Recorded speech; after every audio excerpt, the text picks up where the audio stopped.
Joyce, Here we are, man. we're doing this live. Holy shit.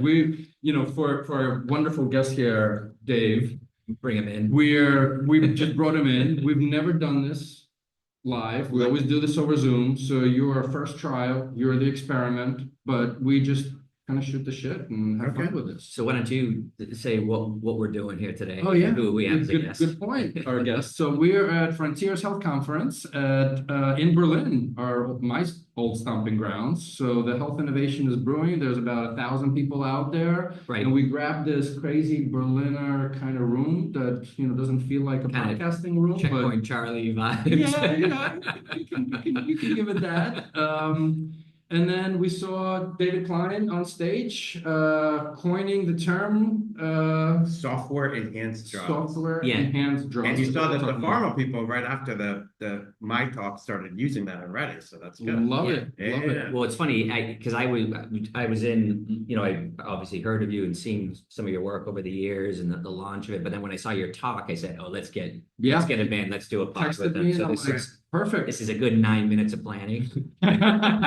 This is more than we normally do, actually, and we got. We got the plug, we got the mic here. So anyway, now that we've been bullshitting, let's get to know you, Mr. David Klein, and the give us a little background. Sure. What do you want to know? We'll interrupt. We can start from your birth, okay, or fast forward. Born in New York hospital. All right. 1978. Yeah. Okay. So born and raised in Manhattan, lived there my whole life. Fast forward kind of 30 years, 32, 33 years. I was working at a biotech investment company, a hedge fund type group. Was that did you study in New York? I studied in Boston. Okay. And then went back to New York. Okay. And had this idea. At the time I was working with a fellow who was the head of clinical neuropsychiatry from Cornell. And we saw all these mobile phones just coming up. People were using these flip phones and Blackberries, but all of a sudden, smartphones started coming. And we said, wow, this is clearly changing people's behavior. And we thought rewiring their brains. And we're like, well, if we can, harness the power of this software to target diseases with that cognitive and behavior change, we could really change the world. Still trying on the change the world part, but we did create the company, term Digital Therapeutics, and then Click Therapeutics around that concept. Yeah, and then going back to even one. So what did you study in university? I studied history. Okay, awesome. And I still do to this day. Okay. Yeah. Okay. What's your so this must be great to be in Berlin from history perspective for you. Bittersweet there. But yeah, Berlin's really grown on me over the years. Okay. As one of the cities that I actually do like. Okay. So you studied history. Yeah. And then from history you then went to investment banking.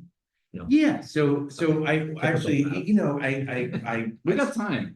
Great. I can be here all day, and we should give the audience some background, right? I was basically kidnapped and brought into a closet, and then let's just see what happened. I mean, there's no prep here. Trying to land the ship here in the movie. Yeah. So, with that said, I went into, first I started in the headhunting business. So I worked for a friend of mine who was a couple of years ahead of me at college. Okay. And he had started this super successful tech headhunting firm. And this was right at the .com bubble. Mm-hmm. And I came in, there's all these guys making $500-600 grand a year, doing all this tech headhunting. But the bubble had just burst when I started, right? Okay. So they were making that, chasing, right? Yeah. So I'm so they're telling me how to do this. You go, hiring manager, and you go can you do you want a Java programmer like us? We can find them for you. Okay. Right? But the bubble just burst. So the manager. Look, kid, I could throw a nickel out the window and hit 30 Java programs. Right. What do I need? Right. So, I started gravitating towards pharma. Okay. Looking at the job boards, I'm like, well, these guys are still hiring, biotech and pharma in the Northeast. Okay. And And I did really well, much better, at least economically than, like super overachiever friends and were much higher pedigree than me, let's say. And then a year later, I started my own company to focus really on that fund. Okay. Exited about 4.5 years after that. Oh, wow. Then So you I started, worked so you for- came out of yeah. school, worked for this, kind of found a niche in pharma. Founded my own started company your own focused only on biotech and pharma. Still Boston In based the at this Northeast, stage. Northeast. Up in Northeast. Yeah, okay, yeah. What was the company doing? It was headhunting. So Oh, the technology. Okay, recruiting, okay, yeah. okay. So we would recruit executives in the biotech. Okay. Yeah. Got it. Exited that company, and it was nice. And actually then helped my brother start an art gallery. Oh, wow. I didn't do it. I just helped him do it, and I invested in it. And Okay. And that was New York? that is still to this day in New York. It's, Oh, wow. it's Awesome. now the top Chinese contemporary art gallery Amazing. in I'd say that hemisphere, this hemisphere. Okay. Or no, that Manhattan. Yeah, Yeah, we're yeah, on the we're- other side of the yeah, pond. yeah. Manhattan. Yeah, Okay, yeah, cool. yeah. So everything I talk about New York related is going to be Manhattan. Yeah, right. Yeah. Got it. All Got right. it. I thought it was Focus on Boston. the- Yeah, just, Boston. just to be clear, yeah, On the yeah, island, yeah. on the island. Yeah. So and then I went to work for this hedge fund type group, which was actually pretty prolific. It was like a really interesting model. They had I went to work there maybe 2007. Again, I walked right into another bubble. And You know how to pick them. yeah. And So hedge fund, Manhattan, you've had an exit behind you. yeah, and Yeah. like all the then like real finance stuff. Yeah. But they were a biotech firm, right? So they Okay. they created biotech company. Actually, like when I started working for them, between 2006 2008, they in-licensed 55 clinical stage assets, right? So like more than like Pfizer, right? Okay. Pretty crazy. Yeah. And starting these kind of small biotech companies around these portfolio of drugs. They didn't license one kind of lead oncology asset, let's say, and then Right. get a couple earlier ones behind it, and then we'd start a company. I'd Yeah. go out and hire the management and the boards for those companies. And did that drive a lot of your focus on this like IP portfolio and patents? And... Yeah, I mean, I was a biotech person, right? Yeah, and I'd played also kind of interim operational roles and business development for those companies as well. Right. I would help them also raise capital or syndicate with investment banks.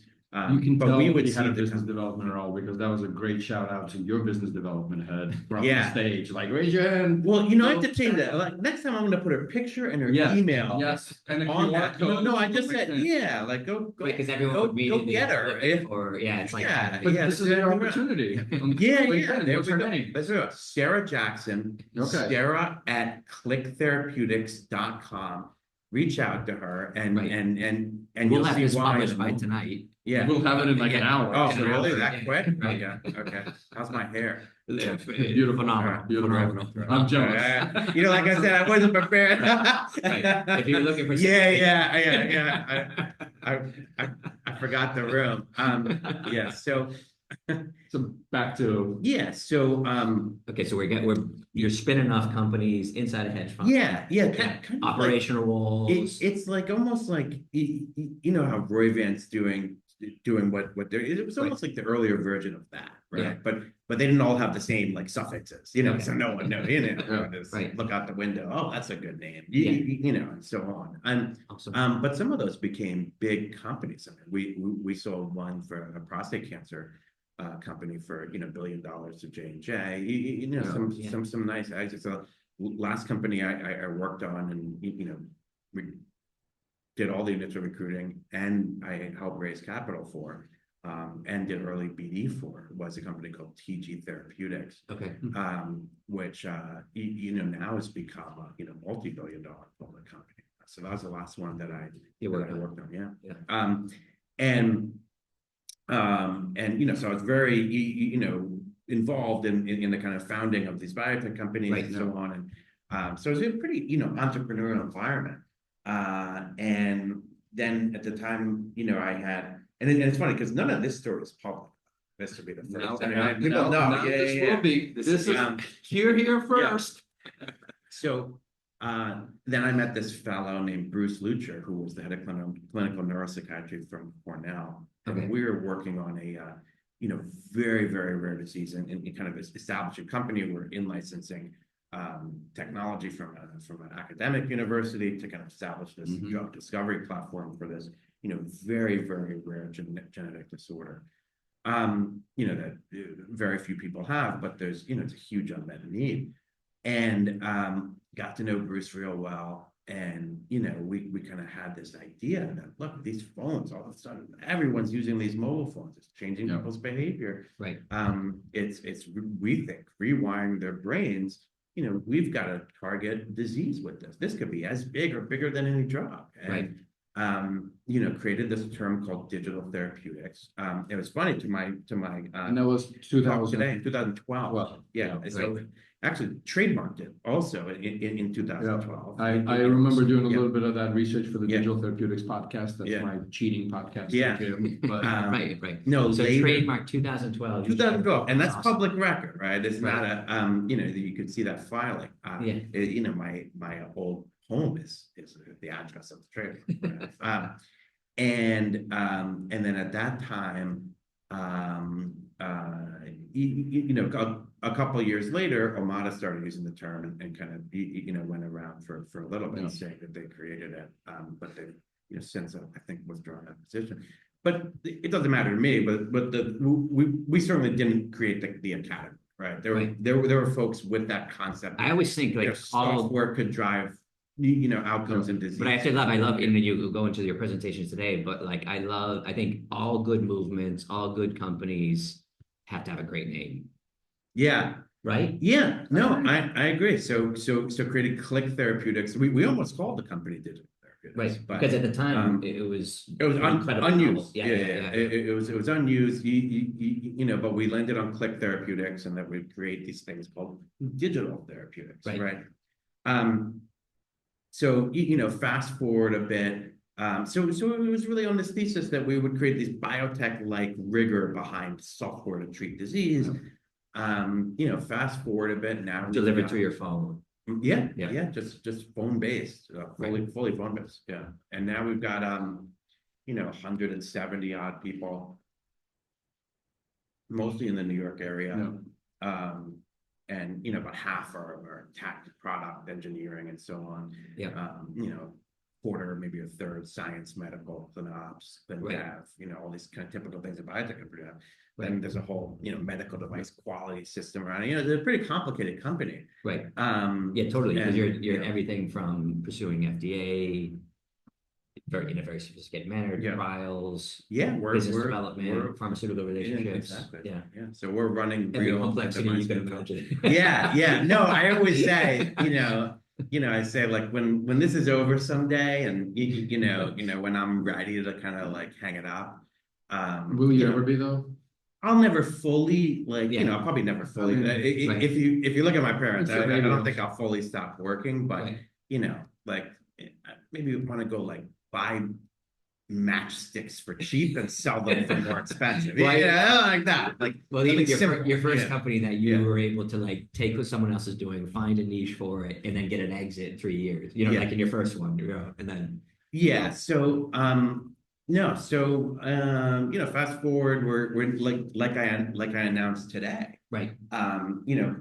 Really, our concept was always that software would be could treat disease in and of itself, but could be added to drugs to combined with drugs for safer, more efficacious treatment. And lo and behold, at the end of last year, FDA released this draft guidance called the Prescription Drug Use Related Software Draft Guidance. Right.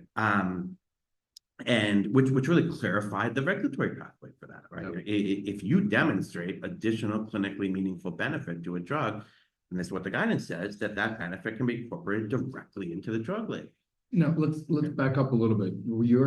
Your hypothesis was always working with pharma, because I know there's been so many efforts, so many companies that spun up to go at it, quote unquote, alone as an individual therapy, not tied necessarily. Yes, PDT, prescription digital therapeutics.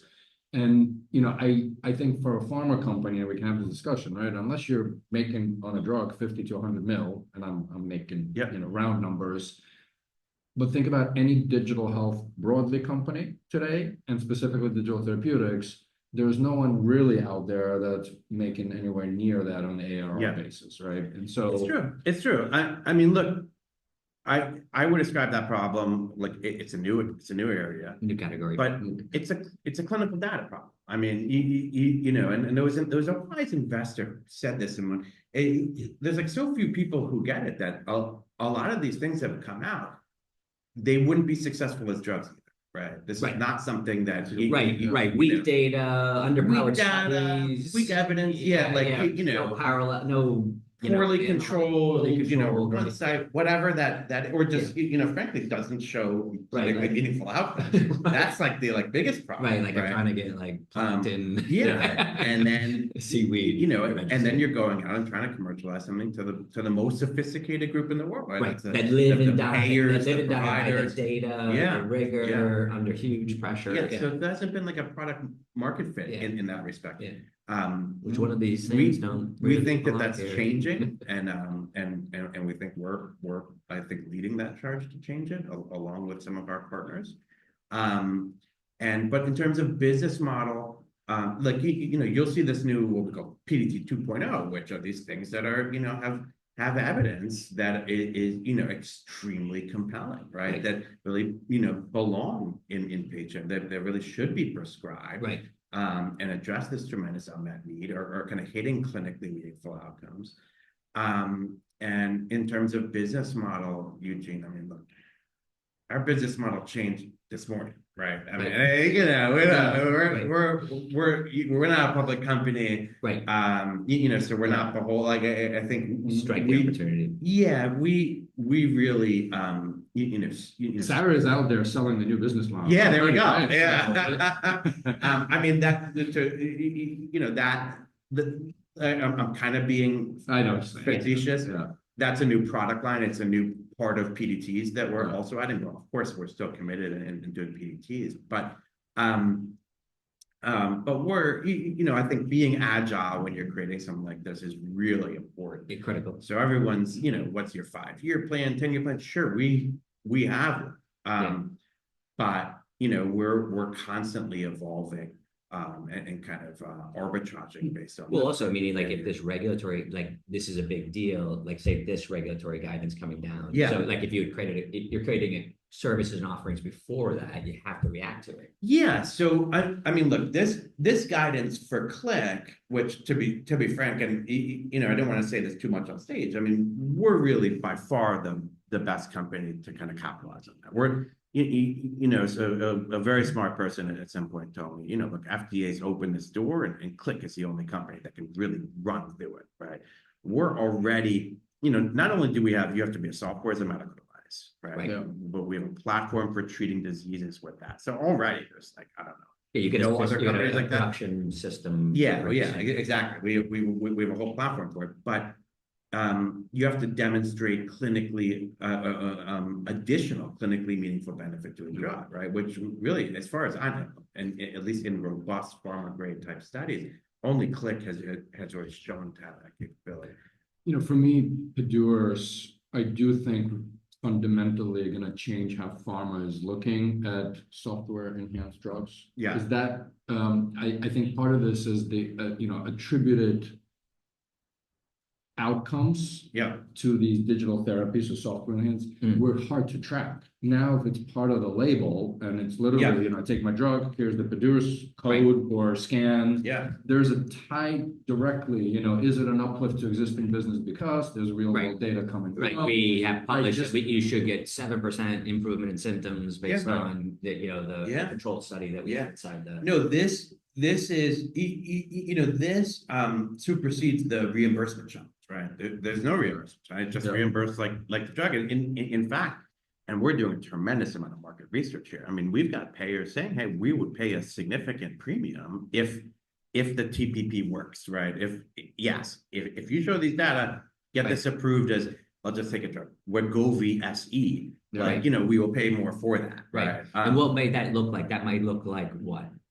you know, What do like you- what User did that experience, label, right? like, Well, Yeah, experience. so essentially for the provider, they're prescribing, and I'll just stay on Wegovy for a second. Yeah. Wegovy or Wegovy SE, right? So Yeah. it's a Okay. new dosage form, right? Okay, And that prescription would come with the app and the drug at the same time. Yeah. Right. So they and they would be integrated in the way that they work. right, And that SE dosage form might say, you know, depending on how our studies in the space, and we have data in this space already that we'll be talking about more later. You know, click or Wegovy SE, you know, adds you know, more weight loss, or but critically for this space, you know, it increases persistence on drug, resulting in these better outcomes. Yeah. And you know, maybe better muscle mass. You know, not right. as much muscle. And so my mass experience loss. might be as a user that I get Wegovy and I get this, you know, I get the SE. And it's a win for everyone. And I'm sitting in the app and it's helping me managing some side effects. It's helping me stay on track. It's and helping it's me access and it's helping you stay on the services. drug. And frankly, for the payers, it's helping them, you know, knowing that the payers are facing this gazillion-dollar Right. hit from this, and they don't even know if it's working, right? Right. In the real world. So Right. so it really, you know, solves an issue there. Right. And even for the providers, look, they could be, you know, accessing chronic care management codes to monitor these data. They could be getting paid from doing that. You don't really take from anyone. You're just kind of adding efficiency to the system. And the example I gave today with, you know, Click software enhanced drugs, if you look at our migraine app, you know, we could potentially have a, you know, call it migraine drug A, you know, migraine drug SE, right? Mhm. That, you know, reduces monthly migraine days by, you know, 30-40% more than the drug But even itself. as a standalone, right? So And- your migraine and it can works, do as a standalone Yeah. with X outcome, and then if packaged with, you know, migraine drug A, SE, Exactly. then there's a boost to the molecular side of Exactly. it. So the good news there is we actually ran 2 large migraine trials, right? One with kind of everything but the CGRPs, so the Nurtec, Quliptas, these things, right? That was the pivotal trial, about an N of 560, you know, very robust control, right? Essentially, it was a study of 2 digital therapeutics, right? Yeah. And you know, hit our primary endpoint, statistical significance and clinically meaningful, Right. you know, very meaningful reduction of the average patient intervention group had about 7.5 monthly migraine days, went down to about 4.5, right? I mean, that's you know, I dare say, at least for some people, life-changing, you know, difference. You know, the amazing part to me, just as I think our e-patient Dave this morning, the conference was talking about the power of technology, right? And the fact that like things like printing press can be used for good and evil. If you think about, you know, social media and devices, right? I mean, the anxious generation is created because of technology, and you're using this technology as a company for good, right? From you know, enhancing outcomes and reducing depression and reducing but it's good to put some good through the pipes. Put some good through the pipes. yeah. I mean, you kind of have to. So Yeah. No, I'd be a profound disappointment, I think, in my family's eyes if I didn't. If I wasn't today, trying to do something good for the world. This felt very JFK today. Your big statement. What was your big statement on? You're talking about this was like the moon landing. Yeah, I mean, look, I was, you know, it was great. No, it was great. The organizers. Yeah, let's see. I mean, I was kind of, you know, joking around to I loved it. some degree, but you know, I believe we'll start to see SE versions of, you know, many, if ultimately most drugs will have an SE version. It just makes sense. It's made sense since I started this company. It makes sense now. There's already, we know of pharma that are literally have you know, task forces looking at what labels they're going to expand with drugs, right? This is going to happen. So, you know, part of what we're doing, but to that end, and why I said that today, and today was the first time I've ever talked publicly about software enhanced drugs. That term that we've actually tried to trademark again, so hopefully this time it, you know, fares a little better. And not that we want to own it in this, but we don't want to get it diluted, right? Right. So if you use it for If you have some app that adds quality of life, that's not necessarily a software enhanced job, right? Right. That's nice. Yeah. And so we wanted to really be, associated with additional clinically meaningful benefit that payers care about, that patients care about, that providers care about. We want it to be real, and we've proven that we can do that. So part of why we kind of announced that publicly today, was, look, I mean, one thing Click is not is a marketing and sales organization, right? Like, you could look at our team, of those 170 people, we don't have one person with the title marketing or one person with the title sales, right? So I love it. this is not a strong point of ours. So but we will have to adjust that a bit. I mean, you'll see, even I think we posted our first ever marketing role today, which will be, if you're listening, Senior Director, Marketing Communications, or Director to Senior Director. And that's really to kind of help launch Click software enhanced drug therapies. Look at that. Look at that. Yeah. Final question, Jim. Yeah, final question. Yeah, so we're gonna take ourselves forward into the future. So we're sitting at Frontiers in a much more advanced Berlin, beautiful Berlin room, and we're in 20 years from now, and we're sitting here, and you've just gone on a lovely tour of the history of Germany or Berlin, and you've been asked to give the keynote talk here again, and reflecting on all of the companies, the industry that has come alive on the back of software as enhanced services. But people are interested in your whole background, the fact that you have an interest in art, you have an interest in history, that you've built companies in adjacency areas, and you're giving this talk, and people are just inspired by you. This incredibly charming young man in the audience just grabs you as you're coming off stage and just looks at you and says, my career is just like you. I'm a native of Manhattan. I studied in Boston, and I'm launching my first digital therapeutic company right now as a software enhanced service. What's the one piece of advice you would give that younger version of yourself? That's a good question. Frankly, and just to set the record straight, I usually don't get invited back to come. Like once I like keynote, that's it. Like if you take Frontiers, Been here, you spoke. Yeah. But 5 years ago, everything, it's not like an auto invite back. But let's say that they did invite me back, which would be gracious, Frontier people. I'd love to come back. This would be a terrific experience.